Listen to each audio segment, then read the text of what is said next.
வணக்கம். இயற்கை இசையிலிருந்து செயற்கை இசை.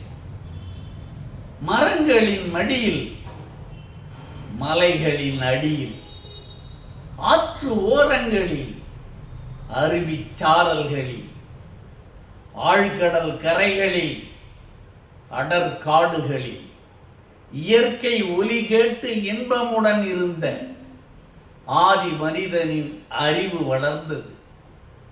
அதனுடன் கூடவே அதிர்ச்சிகளும் வளர்ந்தன. ஆழ்ந்து உறங்கிய ஆதி மனிதன் செவிகளில் இடியும் மின்னலும் இறங்கி மிரட்டின.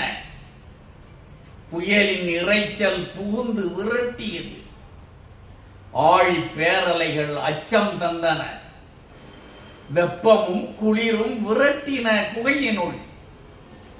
இயல்பாய் இருந்த இதய துடிப்புகள் வேகமாய் துடித்து விரட்டின அவனை. ஆதி மனிதன் குகைக்குள் அடைக்கலம் புகுந்தான். மனித வரலாற்றில் முதலாக இயற்கை உருவாக்கும் இயற்கை ஒலிகளுக்கும் இயற்கை ஒலிகளால் இயல்பான மனிதனுக்கும் குறுக்கே அமைந்தன குகையின் சுவர்கள்.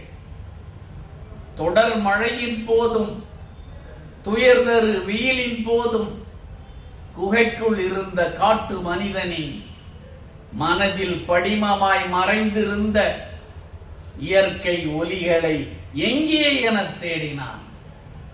இயற்கை ஒலி கேட்க ஏங்கின செவிகள். இனம் புரியா தவிப்பு. இயற்கை ஒலிக்காக குயில் போல கூவி பார்த்தான். பச்சை கிளி போல பேசி பார்த்தான். அக்கக்கா குருவியாய் அழைத்து பார்த்தான்.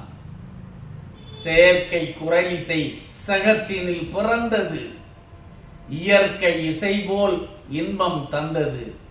வணக்கம்.